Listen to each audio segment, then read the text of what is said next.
bagaimana kabarnya di sore hari ini, Ustaz? Alhamdulillah sehat, walaupun sedikit pilek kan, karena badan cuaca itu ya. Iya, Ustaz ya.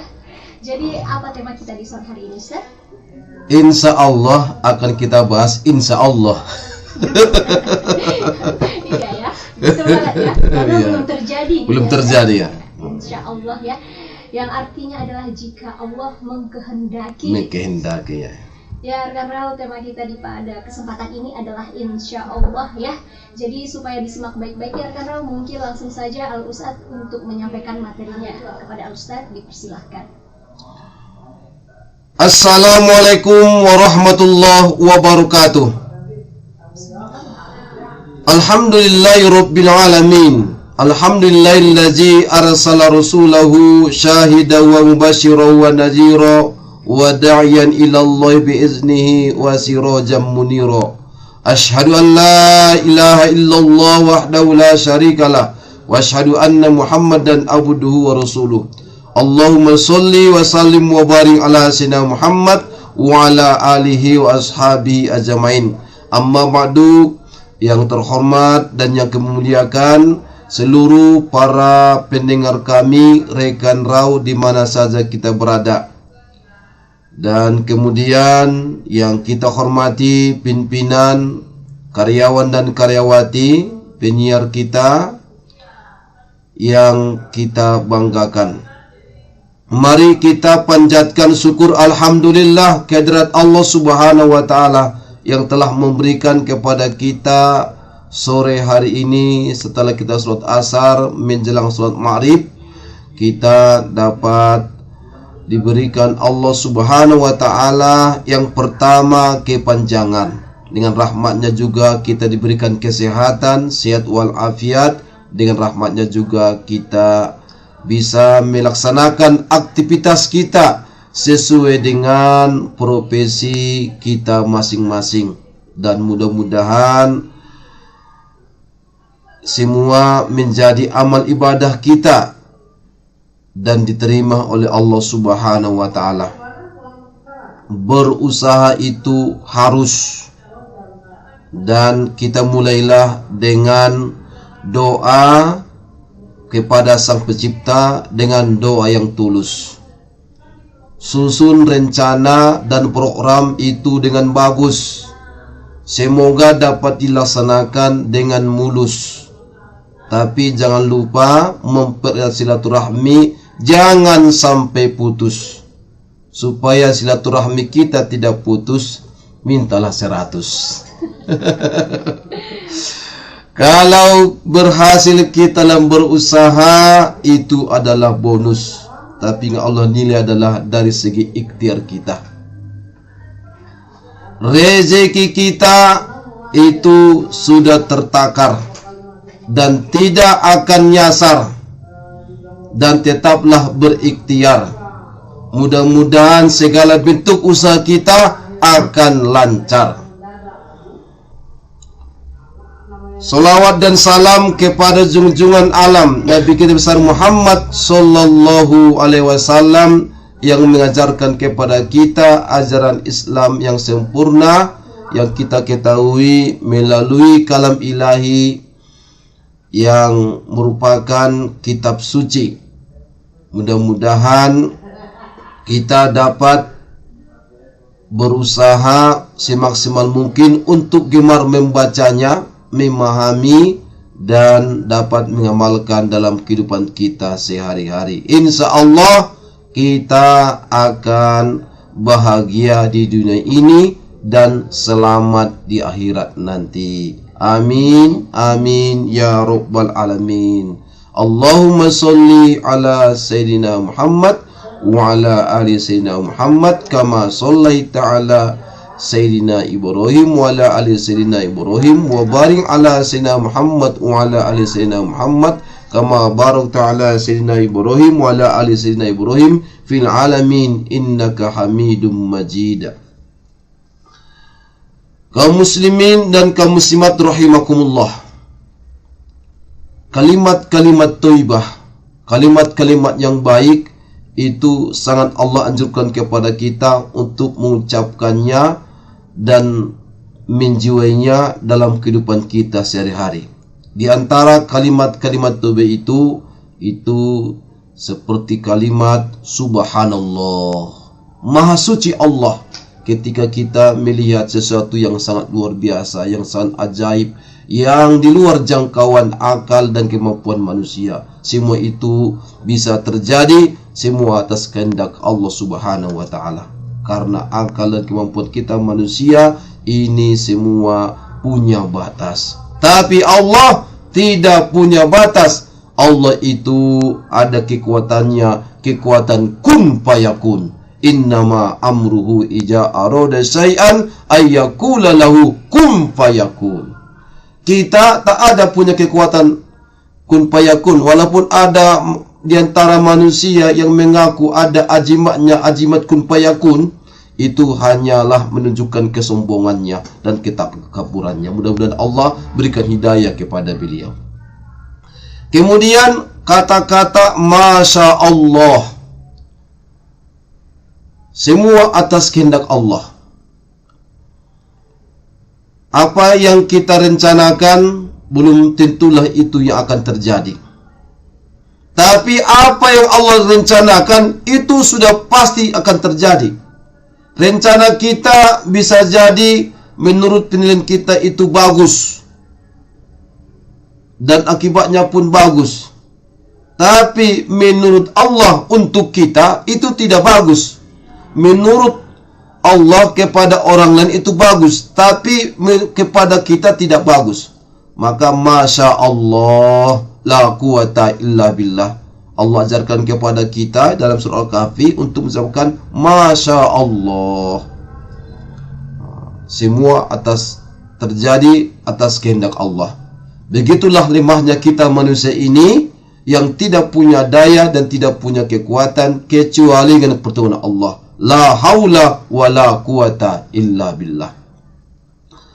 Masya Allah, la haula wa la quwata illa billah. Kemudian ada kalimat insya Allah. Inilah nanti akan kita bahas secara mendalam. Kemudian ada lagi kalimat yang lain, Allahu Akbar, Allah Maha Besar. Artinya kalimat Allah Maha Besar ini haruslah kita jiwai, bahwa kalimat ini adalah kalimat yang sering kita baca. Sering kita baca ketika kita di dalam solat. Pertukaran antara gerakan solat itu diawali dengan kalimat takbir. Ketika kita solat berjamaah, takbir adalah komando agar makmum segera mengikuti gerakan imam selanjutnya. Paling tidak ada 85 kali sehari kita kaum muslimin itu bertakbir, mengagungkan asma Allah. Bacaan takbir itu adalah merupakan deklarasi ketundukan ego kita manusia pada kekuatan Maha Besar, yaitu kekuatan Allah yang ada di luar diri kita. Kalimat takbir juga adalah pengakuan jujur seorang manusia yang tak berdaya, makhluk yang lemah, dan kita tidak punya kekuatan di hadapan Allah Subhanahu wa taala. Takbir juga adalah tanda kepasrahan diri kita seorang muslim kepada Allah Subhanahu wa taala. Manusia itu kecil, manusia ibarat sebuah sel dalam tumbukan raksasa. Manusia hanyalah sebutir debu di tengah kabut galaksi. Manusia hanyalah aktor dalam panggung nasib yang telah direkayasa dan direncanakan oleh Allah Subhanahu wa taala, sang sutradara yang sangat agung. Takbir Allah Maha Besar, lainnya itu semua kecil. Seluruh kenikmatan duniawi itu sedikit dan kecil. Yang banyak dan yang besar adalah kenikmatan akhirat. Dunia itu kecil, yang besar adalah akhirat. Teknologi manusia secanggih apapun, itu semua kecil dan lemah. Yang sempurna hanyalah Allah Subhanahu wa taala. Getaran takbir inilah sebagai obat mujarab kepada kita untuk membersihkan karat-karat hati kita, penyakit-penyakit hati kita. Dan takbir ini, saudaraku, adalah merupakan air jernih yang akan mengguyur hati dan memunculkan kesegaran spiritual. Dan kalimat takbir ini pun akan membunuh arogansi dalam diri kita sebagai manusia, dan tentunya akan menyuburkan sifat tawaduk dalam diri kita manusia.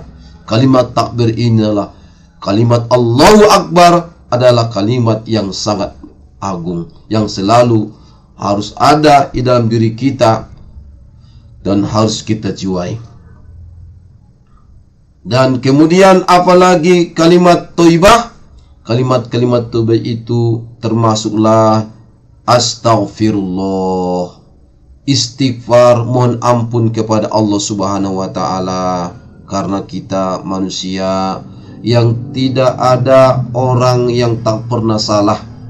Semua pernah salah. Tak ada manusia yang tak berdosa. Semua manusia berdosa. Kullu bani Adam khotoun wa khairu khotoin at-tawwabun. Segemuk-gemuknya ikan pasti ada durinya. Sekurus-kurusnya ikan pasti ada dagingnya. Sebaik-baiknya orang pasti ada keburukannya. Dan seburuk-buruknya orang pasti ada kebaikannya. Maka sadarilah, saudaraku, terimalah kekurangan dan kelebihan orang sebagaimana orang juga menerima kelebihan kekurangan kita. Ambillah yang baik dan teladani, dan usahakan tingkatkan yang baik itu.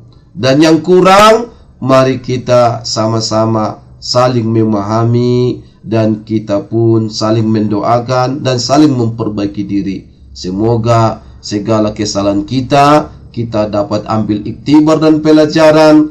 Kita manusia yang lemah, ya Allah yang maha besar, dan kita pun akan berusaha semaksimal mungkin untuk lebih meningkatkan kualitas diri kita.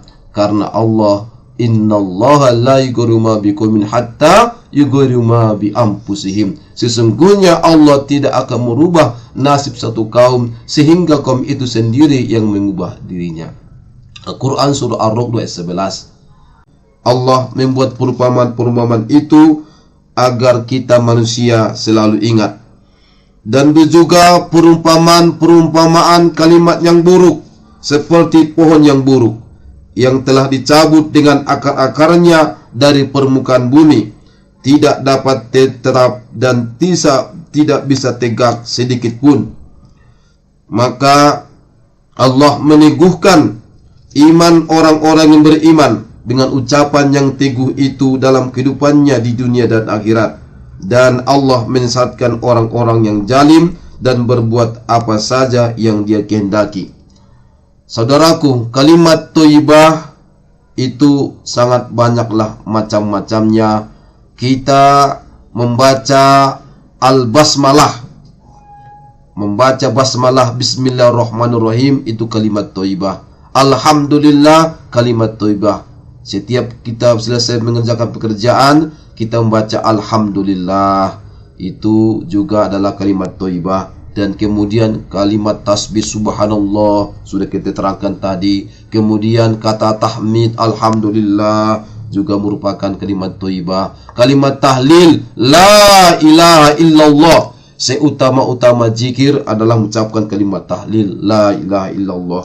Dan kemudian kalimat takbir yang sudah kita bahas, kalimat Allahu Akbar, Allah Maha Besar. Kemudian ada kalimat al-hauqalah, yaitu ucapan kalimat la haula wala quwata illa billah. Kemudian kalimat istighfar, astaghfirullah, aku mohon ampun kepadamu ya Allah. Kemudian ada kalimat ta'awuz, a'udzubillahi minasyaitonir rajim. Dan kemudian ada kalimat istirja, yaitu kalimat la innalillah wa inna ilaihi rajiun, ketika kita mengalami musibah.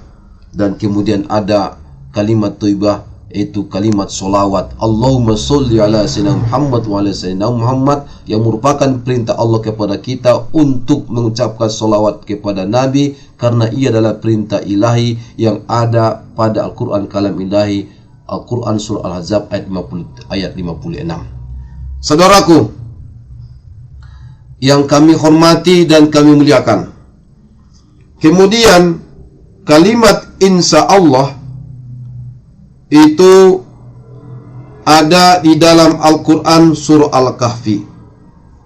Surah Al-Kahfi yang di dalamnya Allah menegur Nabi kita Muhammad sallallahu alaihi wasallam untuk tidak mengatakan akan saya sampaikan besok, saya akan lakukan besok, merupakan kata-kata jaminan, dan kata-kata jaminan itu tidak layak dikeluarkan oleh lisan manusia. Yang bisa menjamin itu hanyalah Allah Subhanahu wa taala. Itu adalah dalam Al-Quran surah Al-Kahfi ayat 23 sampai ayat 24 yang berbunyi, Bismillahirrahmanirrahim.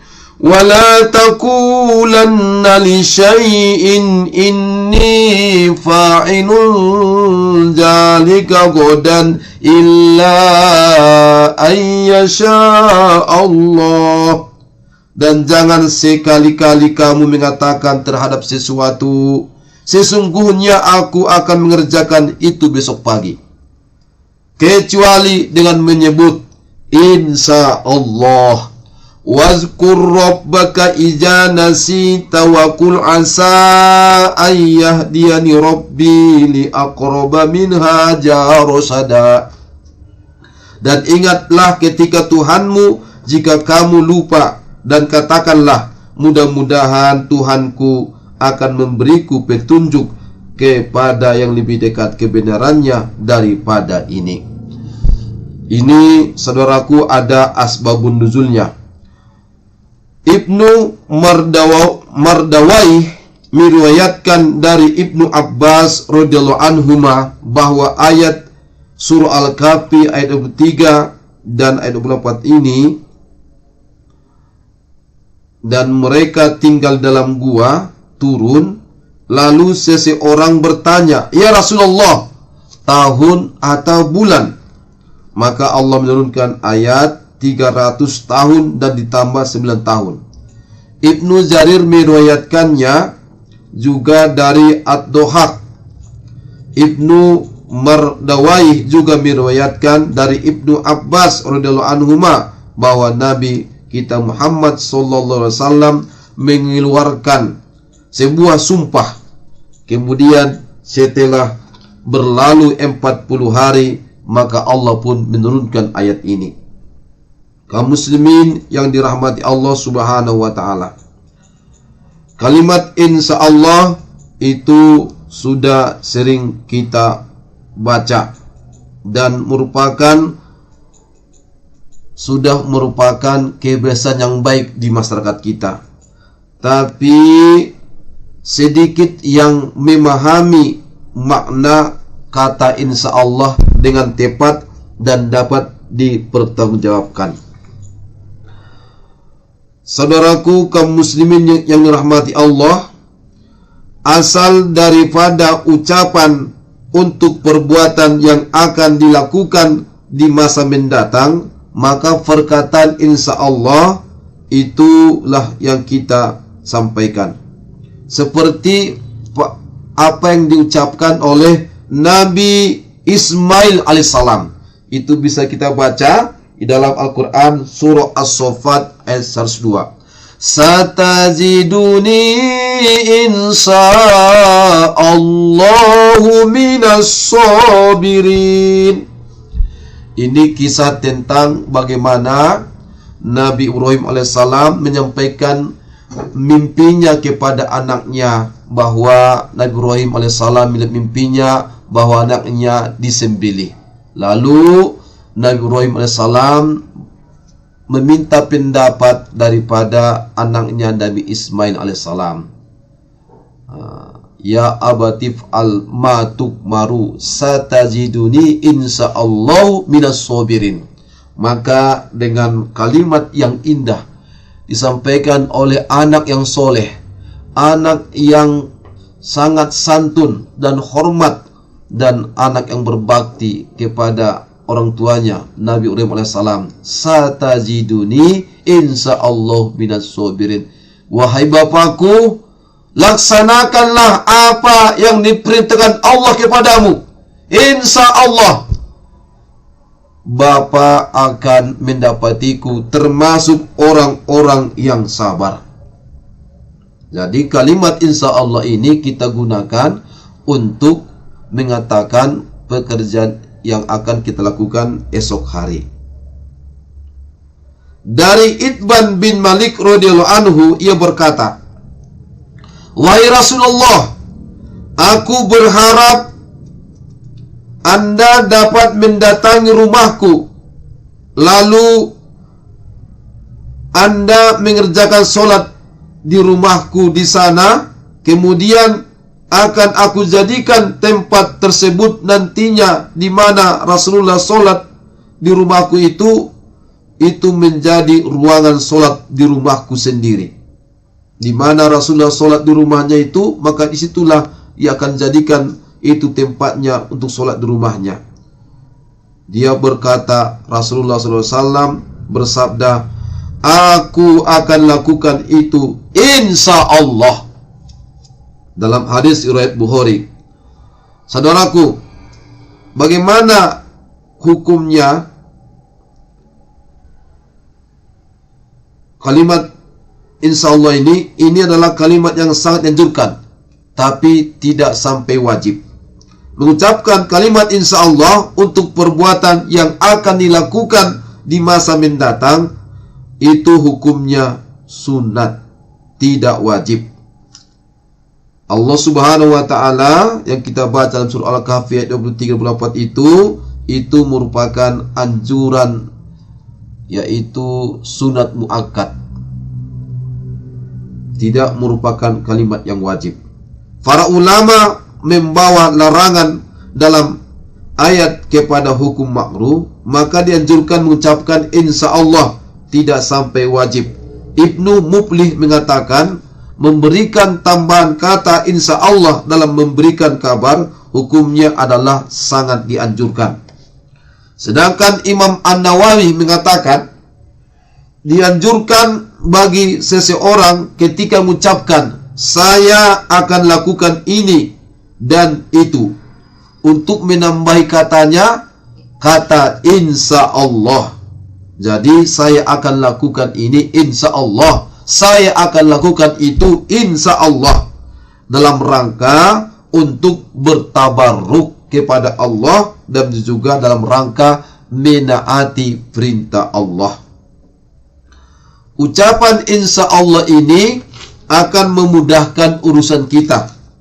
Sebagaimana hadis dari Abu Hurairah radhiyallahu anhu, Nabi SAW bersabda, yaitu bagaimana ketika Nabi Sulaiman bin Daud alaihissalam pernah mengatakan, saya akan menggauli 100 istri saya dalam semalam, dan masing-masing istri akan melahirkan seorang anak lelaki yang nanti akan berperang, berjihad di jalan Allah.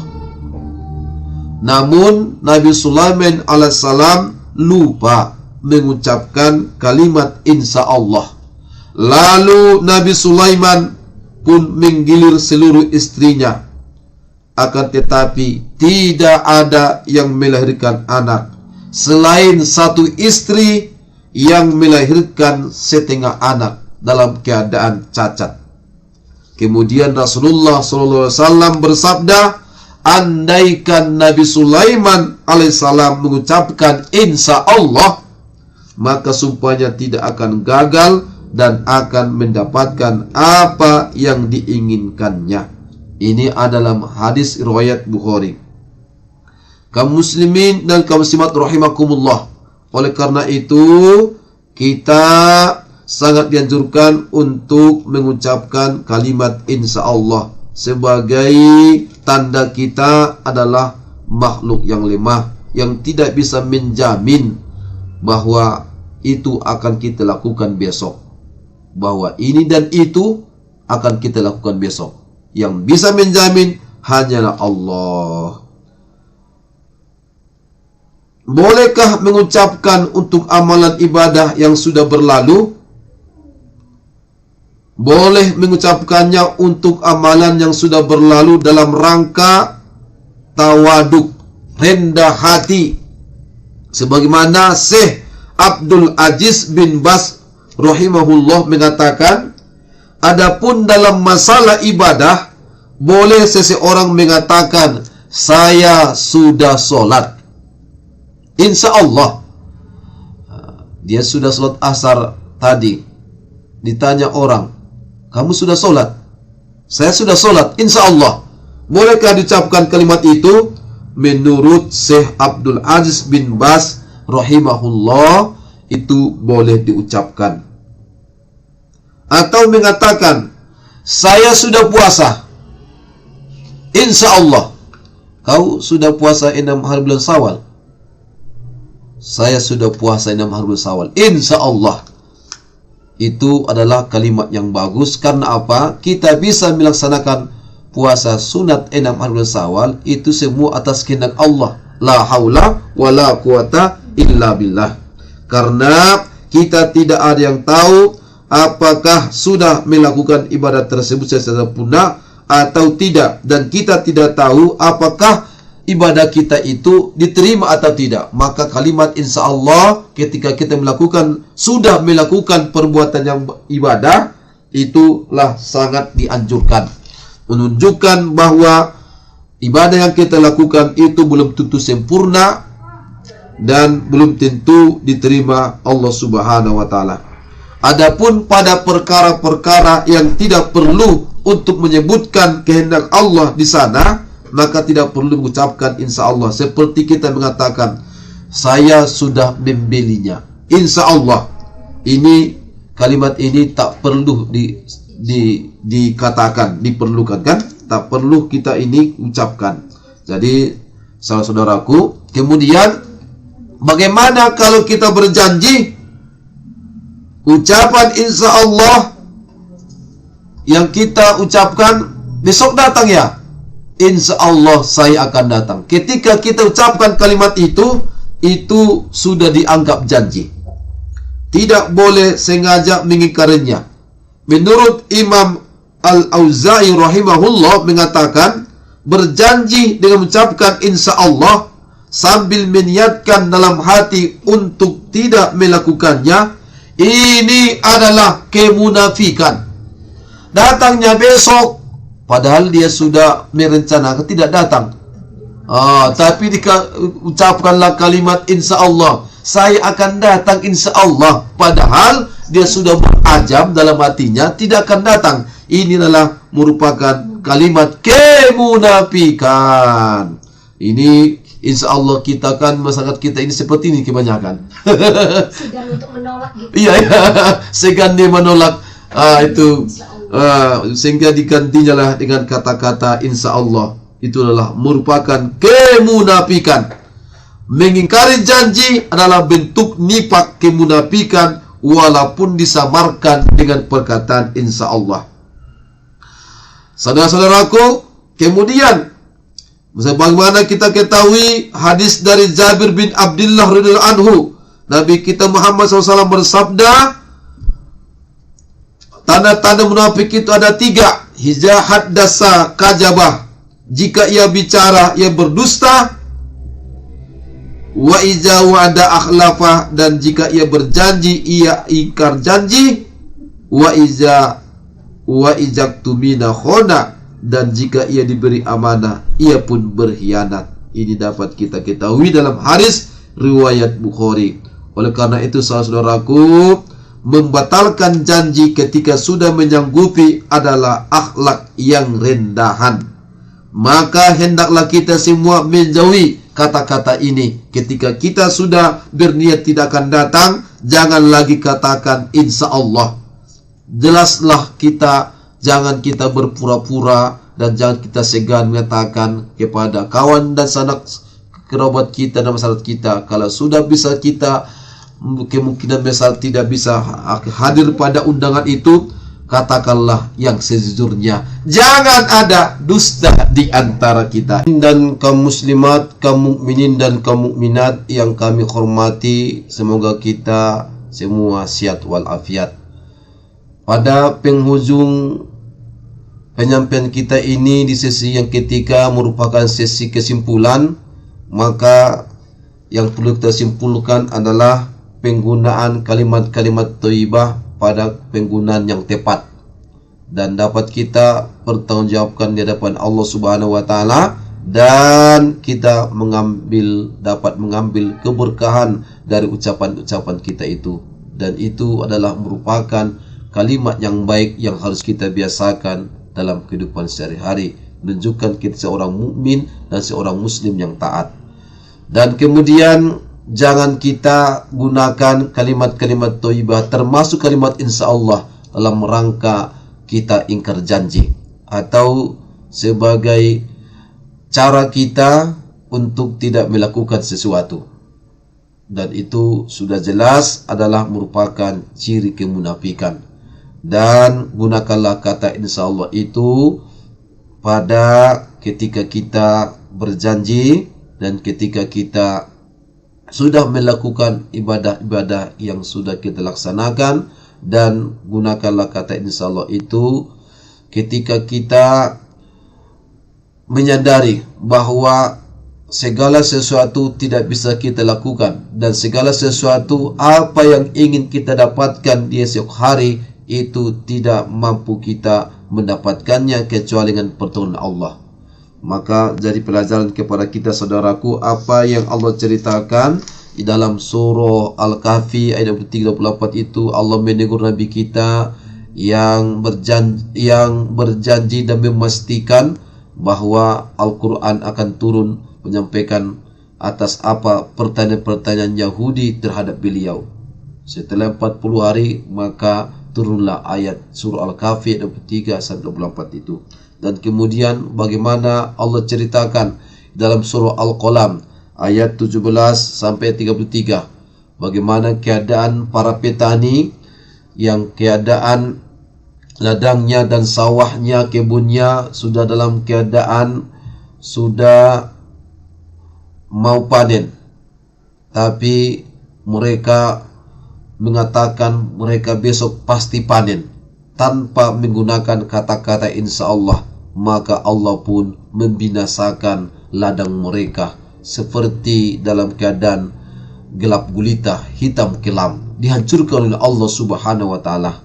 Saudaraku, Allah marah ketika kita menjamin sesuatu yang tidak bisa kita menjamin.